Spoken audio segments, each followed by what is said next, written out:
Digimon Seekers was announced in February last year as part of celebration for the 25th anniversary of the Digimon franchise.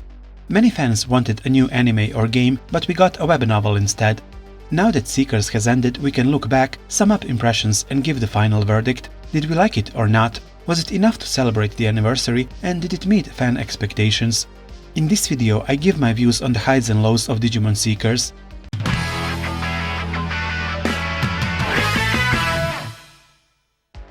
The highlight of Digimon Seekers is definitely Good Boy Loogamon. It's very refreshing to see a main Digimon character that is not a dinosaur or a dragon. Loogamon is a wolf that quickly became a favorite new Digimon among fans. His design is iconic and proves that the franchise can still deliver iconic designs 25 years into its history.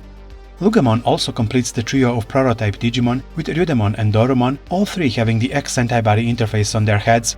Loogamon's evolution line is consistent and versatile, packed with history and mythology. There is even a form that goes wild. His ultimate form is not another humanoid robot, but a fierce beast. An original and welcome change for a new main Digimon, but there were not many new Digimon in Seekers. It's too bad the number of new Digimon introduced with Seekers is so limited. Everyone important is a familiar face, like Pulsemon, Ryudemon and Dorumon. Even the original three researchers, Kosuke, Saya and Yulin, are given seemingly random partners, Black Agumon, Tentomon and Palmon. Other Digimon were brought into Seekers to serve the purpose of the story. For example, we have the Commandramon line as the Digi-Police, Mugindramon as a villain, Omegamon as Keeper of Justice and so on. But Seekers did give us another evolution line for Commandramon, introducing High Commandramon, Cargodramon and Brigadramon. There are some Digimon who would fit perfectly in this story but were not included. Like, the story features Sons of Chaos, who are called Crackers, but they don't use the Crack team as their Digimon. There is Clavis Angemon, whose profile says he is the keeper of the gate between the digital and human worlds, but in Seekers, it is the Royal Knights who guard the gate. Seekers didn't introduce many new Digimon, but it did give us a lot of answers and it was packed with lore. Digimon Seekers practically gave us a lesson in Digimon history. We often read in Digimon profiles about researchers who discovered some new information about a certain Digimon, and we often wondered who those researchers were. Well, in Digimon Seekers, Professor Yusenji and his students were among the first such researchers in the Digimon Seekers universe. They were the first to discover Digimon, to name Digi-Eggs or Digitama, to form a bond and communicate with Digimon, to see the outer reaches of the digital world. We also learned about mind linking and got a lot of explanations about Digimon and their evolution from Professor Yusenji. These explanations and the time in which Seekers is set, however, contributes to a somewhat contradictory lore. Seekers is set at the dawn of the digital world, as the announcement read, but everyone is using modern-day smartphones. The story talks about primitive networks and slow speeds, which would place the story in the time of the first computers and the rise of the internet. But alongside this primitive technology, characters are using smartphones that look like iPhones and refer to Digimon as AI, a term that has been made popular only recently. Digimon and the digital world in Digimon Seekers have always been there, and humans only discovered a way to access them. This is contradictory to other Digimon stories like Tamers, where the Wild Bunch is credited to have created Digimon. These creatures are also described as living beings, not just data. This comparison can go on forever and extend to other media, but that's not the purpose of this video. We could make sense of Seekers lore if we stop comparing it to our real world or to any other Digimon story and see it as a universe of its own, not a prequel to any other story. And in that department, Seekers really delivered an excellent story. If we disregarded the disappointing ending that is, the story of Digimon Seekers is one of its highest highs. It's a perfect evolution of the original concept about Digimon and something we can relate to today. Set in a very post-apocalyptic atmosphere where technology plays a big role in everyone's lives, like in our world, the characters, who are adults this time, rely on social media to communicate. They even work online remotely.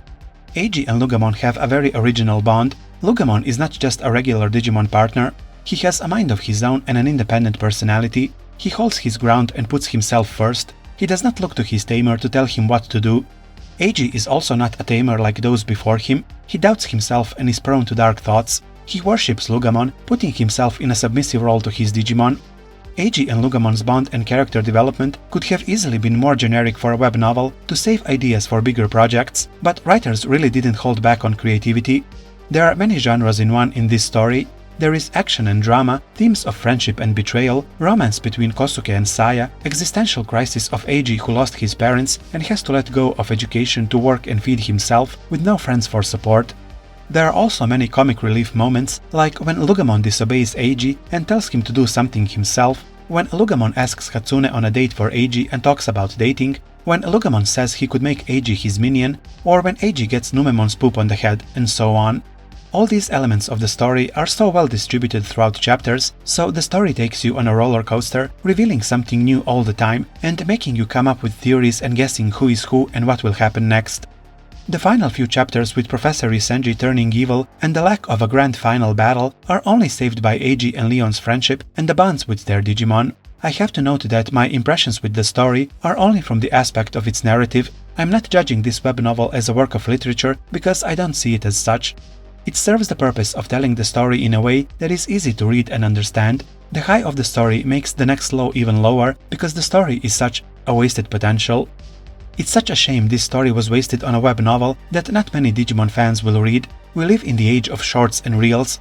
We are used to getting information quick and easy. Of course, there are still people who love to read, but general statistics say our attention spans keep decreasing and people don't have the time or patience to read.